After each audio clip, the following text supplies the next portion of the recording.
Sana all. Hapon mga Sana all. ka-idol. So, nandito tayo sa City Malabon. Bola lang yan. Ay nagpapahinga tayo. Bola lang yan. Ngayon, si Papa ay natutulog. Paano masabi? Ngayon, ako naman ang magbablog. Sana all. Ngayon, may sasabihin po ako sa inyo at makinig po kayong mabuti. Bola lang yan. Ngayon, ang oras na po, kailangan na po mag-vlog.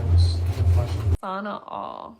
At higit pa doon, gusto ko po na ipagpatuloy po ni Papi yung pag-vlog.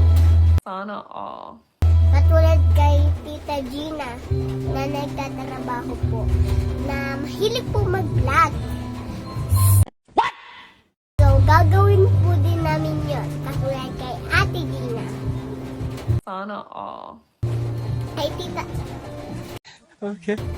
Tita Gina pala. Tita Gina.